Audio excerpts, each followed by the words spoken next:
Welcome, listeners. This is Sanjog Aul, your host, and the topic for conversation is managing transition to smart grid. And I have with me Ravi Pradhan. Ravi is the Vice President, Technology Strategy at Siemens Smart Grid Division. Hello, Ravi. How are you? Thank you for joining us. Doing very well, Sanjog. And how are you? I'm doing very well. Thank you so much. Actually, the topic that we have picked up today is a very interesting topic where a lot of companies are, especially the utilities, are trying to manage the transition to smart grid. And I've got some pointed questions. And the first one that I'd like to ask is actually to set the stage and just let's inventory what are the top challenges and or concerns that are posing roadblocks for utilities in the transition to smart grid. And what all is being tried to overcome these challenges. So, when we talk about smart grid, I think what we're really looking for is what is the payback for all the stakeholders and what's involved in it. And by and large, what we're talking about is getting some form of an economic payoff and have some environmental type of payoff also, for example. So when we talk about smart grid, there's probably a few different aspects to it. For example, a lot of it is around modernizing the grid. I think there's been a lot of talk about the fact that the infrastructure has been aging. It's been kept up to date. It's still very reliable. But as we go forward, we really need to try and squeeze more out of it and make it more resilient. That's one aspect of it. The other aspect is the greening of the grid. We need to bring in more renewables. We need to take advantage of the fact that there are technologies that make renewables more and more viable. But the grid needs to adapt to be able to make use of that. That's another aspect of smart grid. A third aspect is, of course, being able to, now that we are such an information technology-based society, the idea of providing more of this information from the grid back to the consumer, to industries, etc., and the utilities themselves, and is a big factor in smart grid. So the challenges are really varied, and there are a lot of them. There's no question about it. For example, there is a very involved regulatory process that utilities need to go through to be able to introduce some of these changes. It's not you can introduce a new product or a new pattern of usage, etc., and provide it to consumers without any kind of regulatory oversight. So there is a whole process, there's time spent in the process where you need to go through to get approval for some of these aspects. Reliability in the grid is key, so you do want some of this stuff to happen. Financing. Some of these technologies don't come cheap, and it's always an issue of how are you going to finance some of these changes. We see that, I think, in the economy in general. We've had a lot of debates around infrastructure, etc. The grid is part of that infrastructure. So financing is an issue. The smart grid, and like I said, it incorporates so many different things. You need to identify the appropriate technologies. When you think of the grid, there are multiple levels to it, right? I think it's important to point out. There's the actual grid itself. There's the wires that are running that carry the power, etc. But you've got the substations that tie all these together.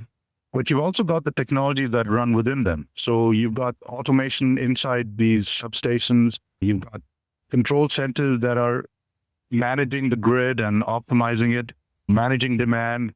You've got analytics running on top of it. Identifying these technologies and applying them correctly is another challenge. How are we trying to overcome them from a business model perspective? Try and adapt to newer business models such that perhaps you can get away from some of the need for regulation. Financing. Come up with new financing models, such as having models where there may be more of a pay-for-performance kind of contract so that the utility investment is a lot less. I think the types of challenges are varied, and what is being done to try and overcome them are also appropriate to those very challenges. So that's a long answer, Sanjog. I hope I addressed at least a part of that question. Very definitely, and it was a loaded question. Of course, you set a pretty good stage. Now, do you think anything that specifically is being done to overcome these challenges effectively, is that really happening in the right way? I think it is. I think the scope of these changes and the challenges are vast, like I said.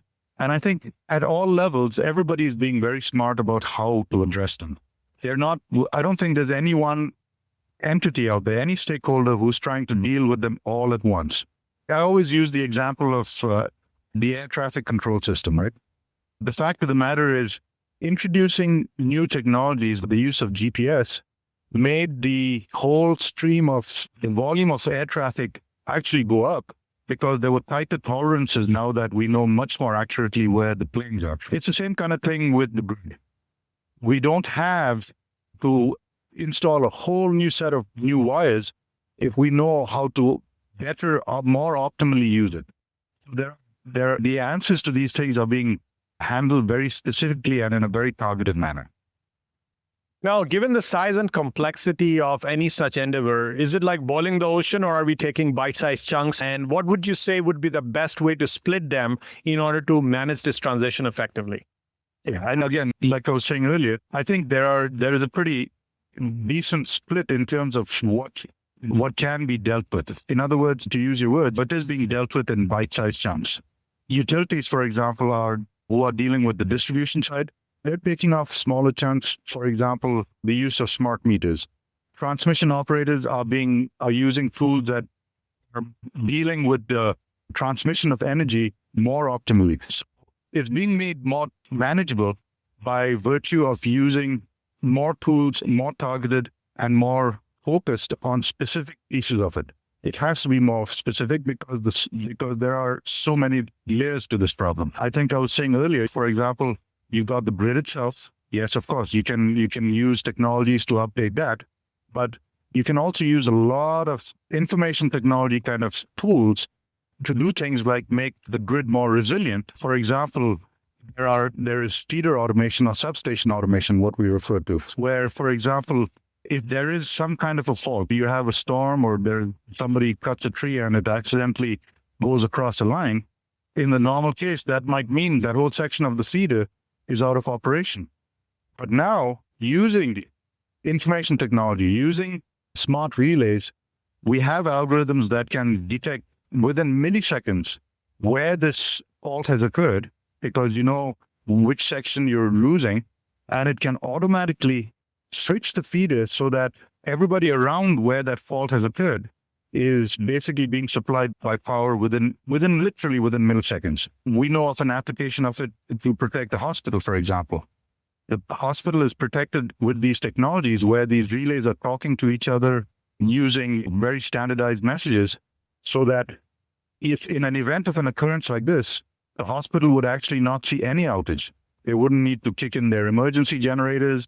There wouldn't be loss of power, detectable loss of power in the building at all. These problems can be dealt with in very specific ways and very manageable ways by addressing specific problems along the way.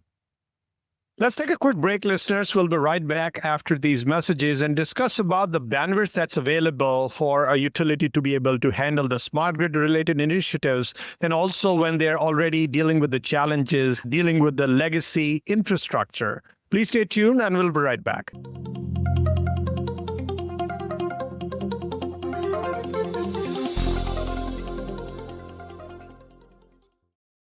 The U.S. and Canada represent just 5% of the global population, but collectively we consume about 35% of the world's resources. Supply is not keeping up with demand, so change is not an option, it's imperative. Siemens brings knowledge to power through modernization, responsible energy consumption, and greening the grid projects. Siemens Smart Grid has the answers. Just Google Lead the Charge portal.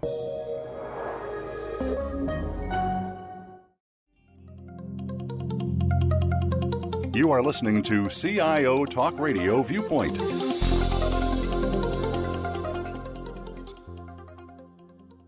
Welcome back, listeners. So the question, Ravi, here is that utilities that we see today are traditionally working on thin margins and increasingly demanding regulations.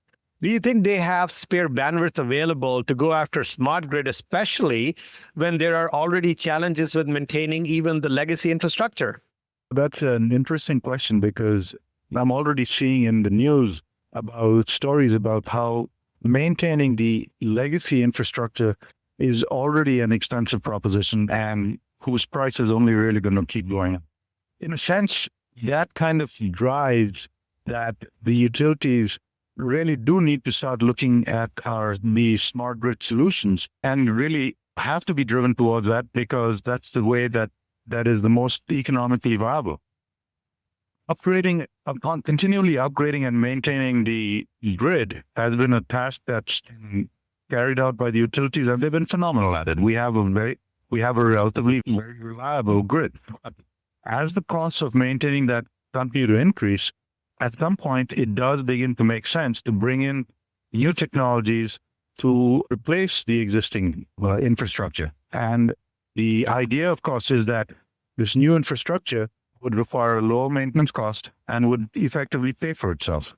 So when you talk about working on thin margins, I think to some extent, utilities really are driven to this smart grid to basically account for that. It's offsetting the cost of maintaining the legacy infrastructure by simply updating it with newer technologies. There's also the idea, of course, moving to a different business model where there might be more vendors who are interested in working with the utility on a more pay for performance kind of a scenario.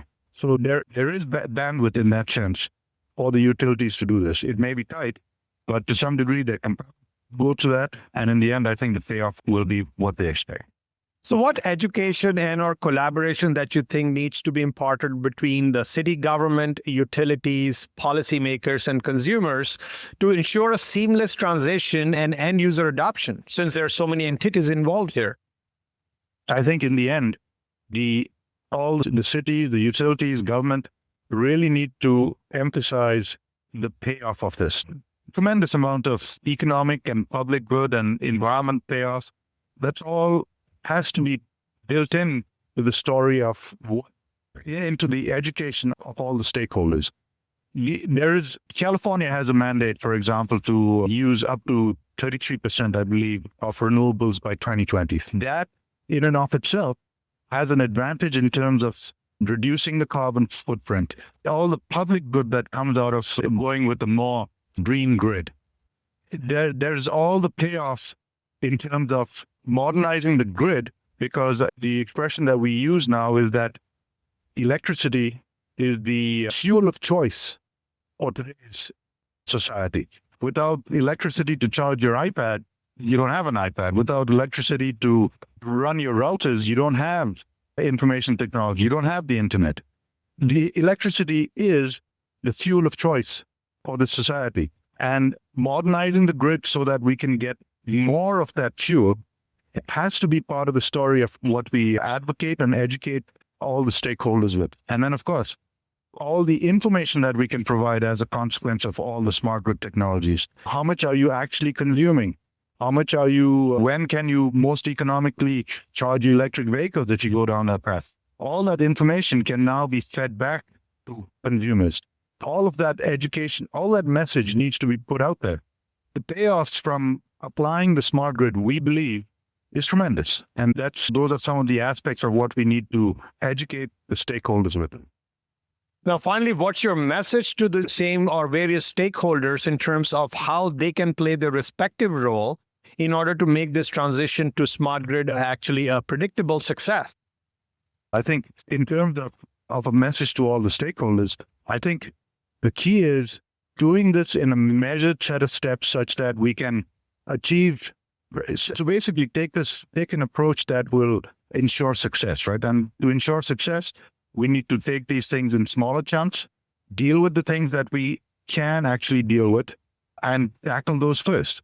Now, in terms of providing information back to the consumer, for example, the incorporation of smart meters means that consumers have much better visibility into what their consumption patterns are. In terms of modernizing the grid, the message is really take on the stuff that we can do successfully in the near term, and then move on to more esoteric areas. We can already optimize how much energy we can pass through the transmission grid and how cheaply we can produce it. All the stakeholders really need to participate by contributing to identifying what the achievable chunks are and taking that forward. Information technology as it stands today is the backbone of the smart grid, because that's where all of this information can be gathered and brought forth. Information technology is well tried and tested because of the fact that we have it so dispersed and widely used in the internet. That's what we want to use, and that's what we want to successfully apply in the smart grid realm. Once again, thank you so much, Ravi, for sharing your thoughts and insights about how these utilities can manage transition to smart grid. Thank you, Sanjog. And listeners, I invite you to further find more conversations about smart grid on our website at www.ciotalkradio.com/smartgrid.